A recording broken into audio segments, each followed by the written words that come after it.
Tutorial Kuliah Hukum Lingkungan. Topik ke-8 dari 24 topik.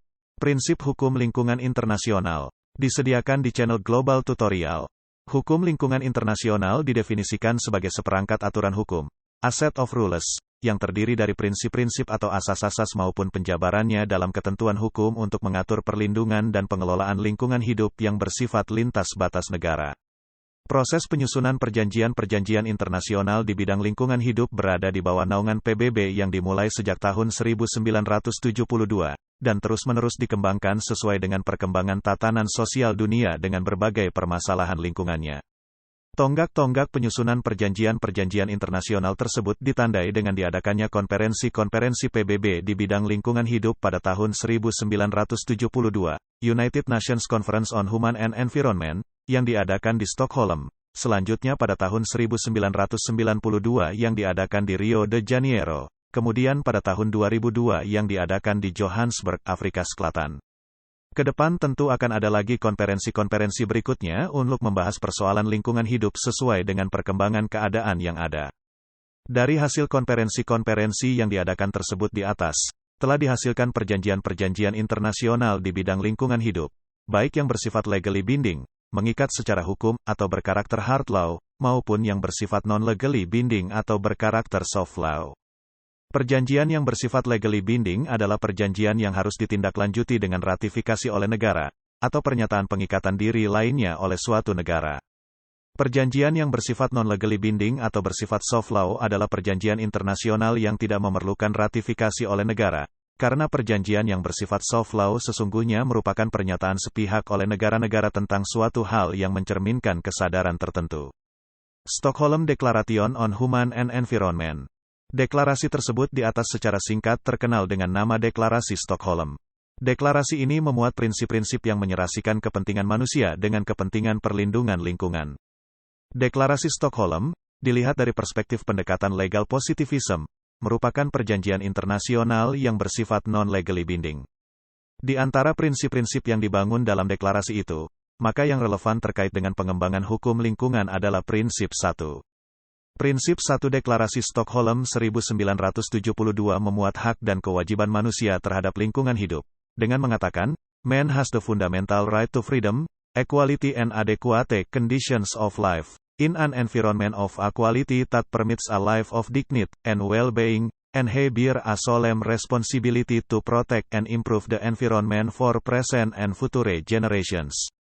Deklarasi Stockholm 1972 walaupun sifatnya soft law tetapi perannya sangat penting dalam pengembangan hukum lingkungan baik yang bersifat internasional maupun nasional. Disebut demikian karena deklarasi ini merupakan langkah pertama dalam pengembangan hukum lingkungan. Pengembangan hukum lingkungan internasional sesungguhnya bersumber prinsip 1 sebagaimana disebut di atas. Pengaruh Deklarasi Stockholm 1972 sangat kuat dalam pengembangan hukum lingkungan di berbagai negara. Sebagai tindak lanjut dari keikutsertaan Indonesia dalam Deklarasi Stockholm 1972, maka pada tahun 1982, di Indonesia diterbitkan Undang-Undang Nomor 4 Tahun 1982 tentang ketentuan-ketentuan pokok pengelolaan lingkungan hidup. Undang-undang ini diganti dengan Undang-Undang Nomor 23 Tahun 1997 tentang perlindungan lingkungan hidup dan terakhir diganti dengan Undang-Undang Nomor 32 Tahun 2009 tentang perlindungan dan pengelolaan lingkungan hidup. Undang-Undang Lingkungan Hidup yang berlaku di Indonesia sejak 1972 itu sebenarnya telah menggunakan pendekatan ekosistem. Pendekatan ini tidak hanya mengandalkan pada pembuktian semata tetapi juga pendekatan ilmiah yang bisa memberikan prediksi kerusakan lingkungan. Akan tetapi, dalam praktik penegakan hukum, pendekatan ini belum banyak dikenal oleh para penegak hukum. Rio Declaration on Environment and Development. Deklarasi ini berisi prinsip-prinsip universal sebagai dasar, arah untuk melaksanakan konsep pembangunan berkelanjutan dengan menekankan pada kaitan untuk menyelaraskan antara kepentingan perlindungan lingkungan dan pembangunan. Pada intinya, deklarasi ini memuat kesepakatan negara-negara peserta konferensi Rio untuk melindungi kerusakan lingkungan akibat adanya proses pembangunan. Di dalam deklarasi Rio dimuat 27 prinsip-prinsip untuk menjamin dilaksanakannya pembangunan secara bertanggung jawab, dalam arti tetap menyelaraskannya dengan perlindungan lingkungan. Prinsip-prinsip di dalam Deklarasi Rio disusun dengan tujuan untuk mewujudkan kemajuan sosial ekonomi jangka panjang dengan menciptakan keseimbangan peran antara sektor negara dengan sektor non-negara. Dengan demikian, Deklarasi Rio juga menunjukkan bahwa masalah lingkungan hidup bukanlah masalah yang menjadi tanggung jawab negara saja, tetapi juga menjadi tanggung jawab aktor-aktor non-negara, swasta, termasuk masyarakat. Deklarasi Rio memuat prinsip-prinsip utama pembangunan berkelanjutan. Ditinjau dari perspektif pendekatan legal positivism, jelas bahwa Deklarasi Rio bersifat tidak mengikat secara hukum, non-legally binding, karena hanya memuat prinsip-prinsip. Walaupun demikian, banyak negara yang secara eksplisit ikut dalam kesepakatan dalam Deklarasi Rio karena keikutsertaan itu menunjukkan tingkat kesadaran negara bersangkutan dan kepeduliannya terhadap permasalahan lingkungan yang dihadapi bersama. Convention on Biological Diversity. Konvensi tersebut di atas dikenal dengan nama Konvensi Keanekaragaman Hayati. Konvensi ini dihasilkan dari Konferensi Rio 1992. Konvensi ini memiliki 3 tujuan utama yaitu, A. Pelestarian keanekaragaman hayati. B. Pemanfaatan secara berkelanjutan dari komponen-komponen keanekaragaman hayati. C. Pembagian yang adil dan keseimbangan dari pemanfaatan sumber daya genetik. Pelestarian keanekaragaman hayati sebagaimana dimaksud pada butir A tersebut bertujuan untuk melestarikan beraneka sumber daya genetik, spesies, habitat maupun ekosistem. Konvensi ini ditandatangani pada tanggal 5 Juni tahun 1992 dan mulai berlaku sejak tanggal 29 Desember tahun 1993. Indonesia telah meratifikasi konvensi ini dengan Undang-Undang Nomor 5 Tahun 1994 tentang ratifikasi UN Convention on Biological Diversity. Di Indonesia, banyak kegiatan yang sebenarnya telah dilaksanakan sebelum Indonesia meratifikasi Konvensi Keanekaragaman Hayati. Pada tahun 1990 telah diterbitkan Undang-Undang Nomor 5 Tahun 1990 tentang konservasi sumber daya alam dan ekosistem. United Nations Framework Convention on Climate Change. Secara populer konvensi ini lebih dikenal dengan istilah singkat Konvensi Perubahan Iklim. Tujuan utama penyusunan konvensi ini adalah dalam rangka pengurangan emisi gas rumah kaca sehingga konsentrasi gas-gas tersebut tidak melampaui ambang batas dan tidak membahayakan iklim dunia. Hal itu dilakukan demi kepentingan generasi kini maupun generasi mendatang sehingga terwujud keadilan antar generasi. Konvensi ini ditandatangani pada tanggal 5 Juni tahun 1992 di Rio de Janeiro, sebagai hasil Konferensi Rio 1992. Untuk menjalankan konvensi ini, oleh PBB dibentuk Conference of the Parties, COP, yang mengadakan pertemuan rutin atau bila mana dianggap perlu. Selain itu, sebagai tindak lanjut dari konvensi ini, dalam implementasinya dibentuk SBSTA, Subsidiary Body for Scientific and Technological Advice, dan SBL, Subsidiary Body for Implementation. Sebagai tindak lanjut dari konvensi ini, semua negara yang telah meratifikasi diwajibkan membuat laporan secara teratur terkait dengan perubahan iklim. Indonesia telah meratifikasi Konvensi Perubahan Iklim dengan Undang-Undang Nomor 6 Tahun 1994 tentang pengesahan UN Framework Convention on Climate Change pada tanggal 23 Agustus tahun 1994. Konvensi Perubahan Iklim merupakan perjanjian internasional yang penting dalam upaya penurunan emisi karbon di dunia. Konvensi ini memang memuat kerangka kerja untuk langkah-langkah penjabaran dalam upaya pengurangan emisi karbon. Protokol Kyoto 1998 merupakan salah satu contoh tindak lanjut dari Konvensi Perubahan Iklim. Akan tetapi, implementasi dari perjanjian-perjanjian internasional yang terkait dengan upaya pengurangan emisi karbon banyak mengalami kendala karena terdapat perbedaan pandangan di antara negara-negara, terutama antara negara industri dengan negara berkembang. Forest Principles. Perjanjian internasional ini dikenal sebagai prinsip-prinsip pengelolaan hutan, yang dihasilkan dari Konferensi Rio 1992. Perjanjian internasional ini berisi prinsip-prinsip untuk mengatur, melestarikan dan mengembangkan hutan sedemikian rupa sehingga dapat menopang kehidupan. Selain itu, pelestarian dan pengembangan hutan dilakukan untuk menyediakan berbagai fungsi komplementer dari keberadaan hutan bagi kepentingan manusia. Oleh karena hanya memuat prinsip-prinsip, maka dilihat dari perspektif pendekatan legal positivism, Forest Principles tidak mengikat secara hukum. Walaupun demikian, Indonesia juga menindaklanjuti perjanjian ini karena merupakan negara yang memiliki keluasan hutan yang masih cukup besar. Sebagai penjabarannya Indonesia menjadi anggota UNFF, United Nations Forum for Forests, untuk merundingkan berbagai persoalan kehutanan. Pengelolaan hutan merupakan hal penting dalam rangka perlindungan keragaman hayati, biodiversity, dan pengurangan emisi karbon. Jadi pengelolaan hutan, secara yuridis terkait dengan implementasi Konvensi Keragaman Hayati, Convention on Biological Diversity, dan UNFCCC atau Konvensi Perubahan Iklim. Mengingat pentingnya pengelolaan hutan, maka peran pemerintah untuk menjalankan komitmen ini menjadi penting. Dalam rangka menjalankan komitmen ini, maka pelibatan masyarakat lalu menjadi penting. Pengelolaan hutan terlalu berat kalau hanya diserahkan kepada pemerintah saja. Pelibatan masyarakat, termasuk masyarakat adat, menjadi penting. Agenda 21. Secara mudah istilah Agenda 21 bisa dimaknai sebagai rencana-rencana tindakan yang akan dilaksanakan pada abad 21. Agenda 21 merupakan perjanjian internasional yang dihasilkan melalui Konferensi Rio 1992. Agenda 21 memuat kebijakan dan strategi bagi upaya UNLUC mewujudkan pembangunan berkelanjutan sebagaimana telah disepakati dalam Konferensi Rio 1992. Dalam Agenda 21 global dicakup sejumlah aspek, di antaranya aspek sosial dan aspek ekonomi dengan disemangati oleh kemitraan global, Global Partnership.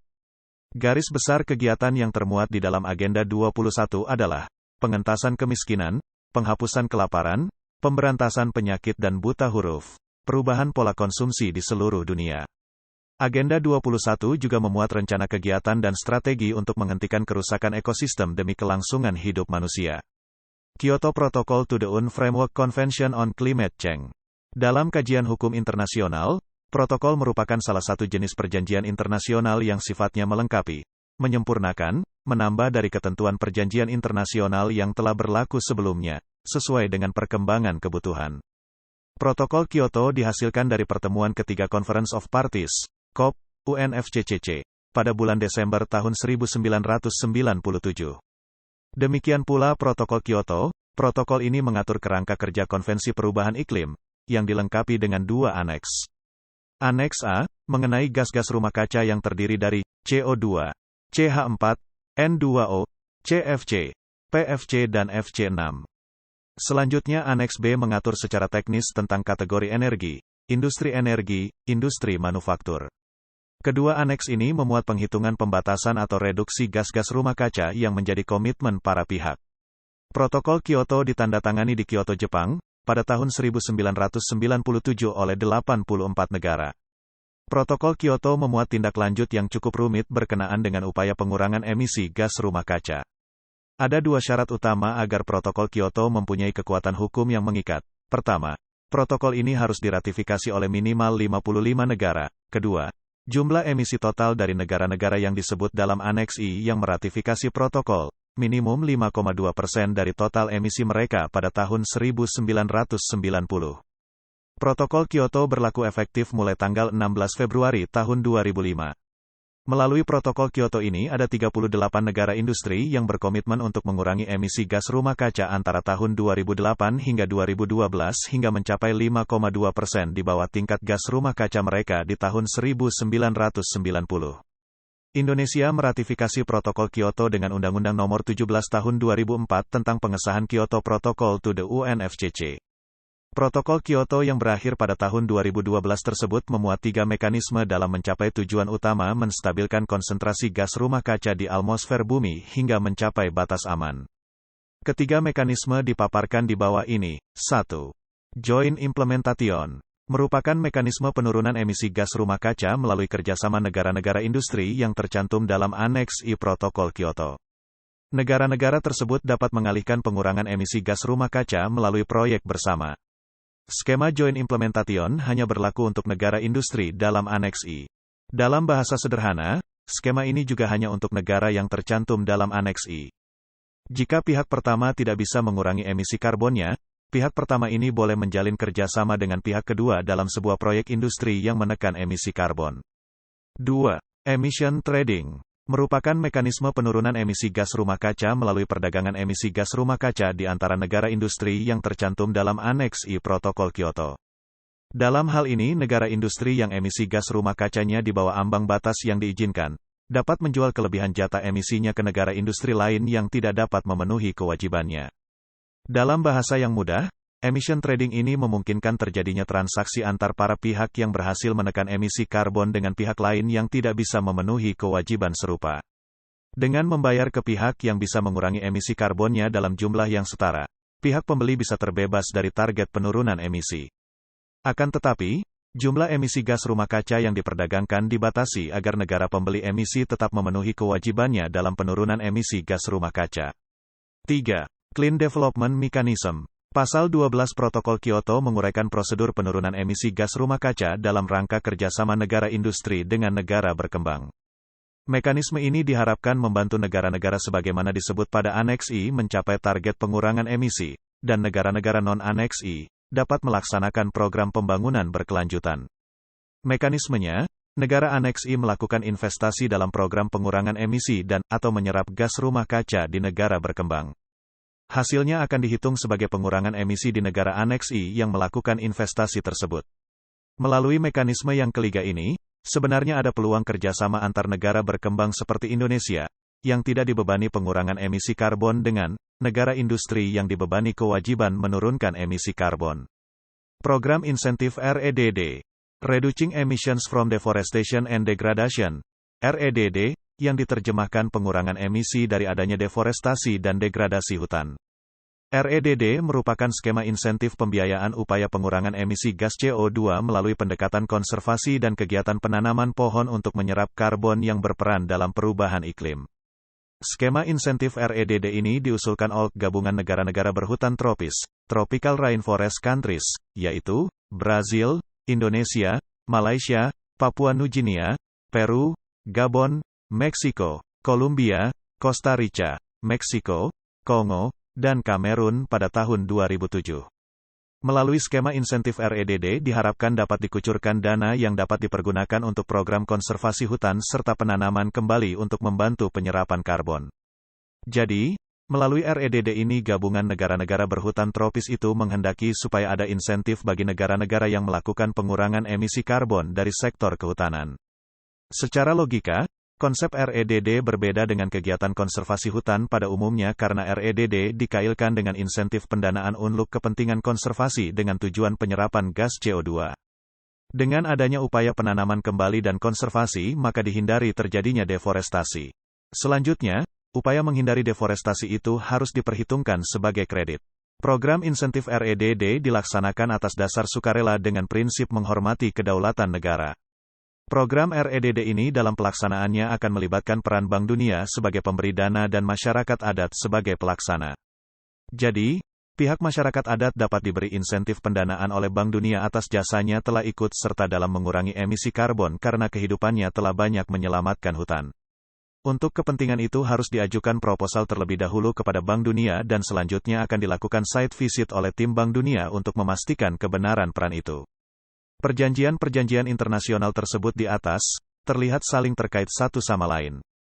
Fenomena ini semakin mengukuhkan bahwa penyelesaian persoalan-persoalan lingkungan hidup memang memerlukan pendekatan ekosistem.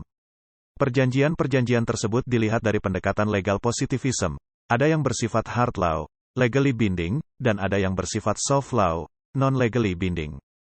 Di dalam praktik kedua karakter tersebut tidak begitu mempunyai pengaruh terhadap efektivitasnya.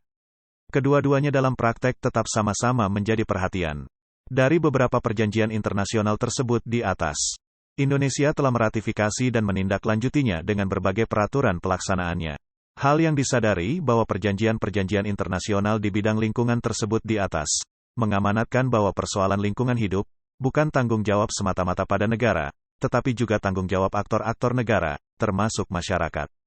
Hal itulah yang harus dijabarkan oleh negara-negara dalam perlindungan dan pengelolaan lingkungan hidup di tingkat nasional. Kedepan perjanjian internasional yang mengatur perlindungan dan pengelolaan lingkungan hidup pasti akan semakin berkembang sesuai dengan tuntutan kebutuhan zaman.